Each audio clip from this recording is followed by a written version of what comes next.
मेरा नाम राशिद ज़हीर और आप मेरा यूट्यूब चैनल देख रहे हैं जिसका नाम है news make views. Wasim Rizvi को लेकर खबर है, पूरी दुनिया में हंगामा है। वसीम रिजवी ने एक बार फिर कुरान पाक यानी कि मुस्लिम समाज का जो पवित्र ग्रंथ था उसकी बेहुरमती की है, बेइज्जती की है। नया कुरान बनाकर मार्केट में बेचने की बात कही जा रही है जो वसीम रिजवी ने वीडियो बनाकर बताया है। और दूसरी बात, उन 26 आयतों को, कुरान पाक की उन आयतों को, 26 आयतों को स्क्रीन पर आकर फाड़ दिया है, जिसकी वजह से पूरी दुनिया में इस्लाम के मानने वालों में रोष है, नाराज़गी है। लेकिन सरकारें चुप हैं, इस तरह के कुकुरमुत्तों को बढ़ावा देने का काम कर रही हैं, चाहे वो स्वामी यति हो या ये वसीम रिजवी टाइप का आदमी हो। जब समाजों के अंदर रोष पैदा करने लगे, समाजों को बांटने का काम करने लगे, ऐसे लोगों को खुली इजाज़त मिलती दिखाई देती है, चूंकि इनके खिलाफ ज़्यादातर कार्रवाई नहीं होती। खबर दोबारा सुन लीजिए। वसीम रिजवी का दावा है, जो वीडियो में वो कर रहा है, उसने एक नया कुरान बनाया है और दुनिया में बेचने की बात कर रहा है और कुरान पाक की 26 आयतों को स्क्रीन पर आकर फाड़ दिया, जिसकी वजह से मुसलमान और तमाम दुनिया के इस्लाम के मानने वाले लोग नाराज हैं और रोष है। उनका प्रदर्शन भी आना बाकी है। अभी ताज़ी खबर है, वसीम रिजवी ने नया कुरान बनाया, मार्केट में बेचने का ऐलान किया, कुवैत में बेचा भी जा रहा है जैसा कि बताया जा रहा है, और स्क्रीन पर वीडियो बना करके कुरान की आयतों को फाड़ने का काम किया है। मजीद में लिखा था, हमने उन 26 आयतों को इस तरह से इसमें से निकाल दिया है। आपको मालूम है कि इस्लाम को लेकर अक्सर दुनिया के अलग अलग जगहों पर, कभी मोहम्मद साहब जो प्यारे नबी हुआ करते थे, नबी थे, इस्लाम को मानने वाले उनको नबी मानते हैं, पूरी दुनिया के नबी थे, उनके मुतालिक जब कुछ ही मुल्कों ने कनाडा में बेहुरमती की, उनका कार्टून बनाया, तब भी इस्लाम के अंदर मानने वालों में रोष पैदा हुआ। ये मुसलमानों को या इस्लाम के मानने वालों को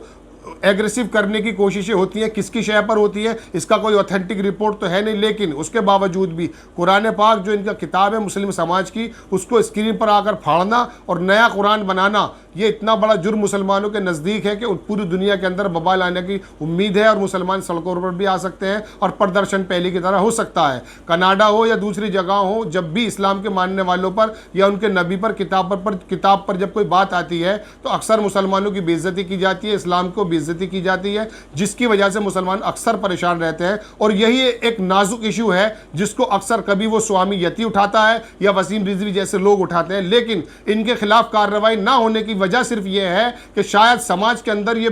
दोगलापन पैदा करने के लिए, खाई पाटने के लिए, खाई को बढ़ाने का ये काम करते हैं। इसकी वजह से कुछ राजनीतिक पार्टियों को फायदा पहुंचता है। यही वजह ये खुलेआम, चाहे वो नबी मोहम्मद पाक हो, मोहम्मद हो जो इस्लाम को मानते हैं, जो नबी मानते हैं, उनकी बात हो, या कुरान पाक हो जो कि मुस्लिमों की किताब है, पूरी दुनिया की किताब है, उसको फाड़ने की बात हो, उसकी बेहुरमती की बात हो, सरकारों को जब तक इसके अंदर आगे आकर इन लोगों को कंट्रोल करने की या इनको जेल भेजने का काम नहीं होगा, इस तरह की गतिविधि रुकते रहेंगी। चुनाव जब भी आते हैं या जब भी ऐसे कंडीशंस आती हैं, अक्सर मुसलमानों को या इस्लाम को लेकर इस तरह की हरकत लोग करने लगते हैं, लेकिन सरकारें चुप हैं। अब पत्रकार यदि कोई आवाज़ उठाता है तो गवर्नमेंट ये करती है कि उसको जेल में डाल देती है, लेकिन जब किसी के धर्म पर, किसी के नबी पर, अवतार पर इस तरह की बात होती है तो ये चुप बैठ जाती है, सिर्फ इस वजह से कि धर्म के मानने वालों के बीच में खाइयाँ ज़्यादा बढ़ जाएं और ये अपना उल्लू सीधा करने लगे। लेकिन बड़ी खबर वसीम रिजवी को लेकर है, इसके बारे में क्या प्रदर्शन होते हैं, क्या रिपोर्ट्स आती हैं, वो हम आपको बता देंगे। अभी ताज़ा खबर है ये फिलहाल की,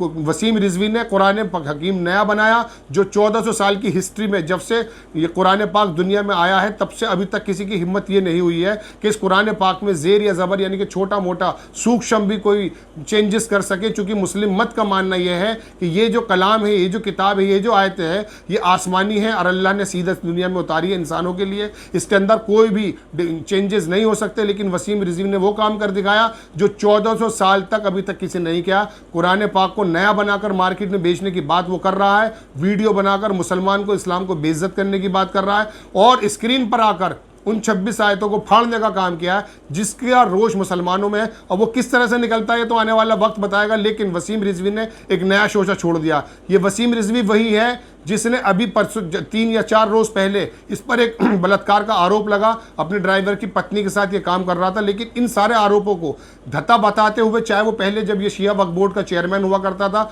ज़मीन का इस पर वो लगा था, तब भी इसने किसी मुकदमे की परवाह नहीं करी, और आज भी ये किसी सरकार का, संविधान का, किसी इस्लाम का, मुसलमान का, कम्युनिटी का, जाति का परवाह ना करते हुए अपनी मुंह से शिट निकालता रहता है और अक्सर इस तरह की बातें करता है, जिसकी वजह से दो धर्मों के बीच में या एक धर्म के अंदर लोगों के अंदर बंटवारा पैदा हो जाए, नफरत पैदा हो जाए। इस तरह की नफरतें इस तरह की बातें अगर सड़कों पर मुस्लिम वर्क करता है तो फिर लॉ एंड ऑर्डर किस तरह का रहेगा, ये आप अंदाज़ा कर सकते हैं। आपने देखा कि कनाडा के अंदर क्या हुआ था, जब मोहम्मद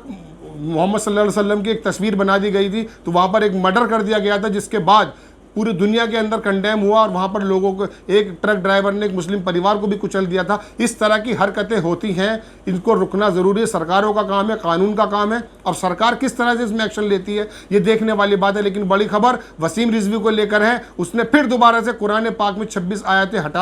हटाने के बाद नया कुरान बनाया और उन आयतों को स्क्रीन पर आकर फाड़ दिया, जिसकी वजह से मुस्लिमों में बहुत बड़ा रोष देखा जा सकता है।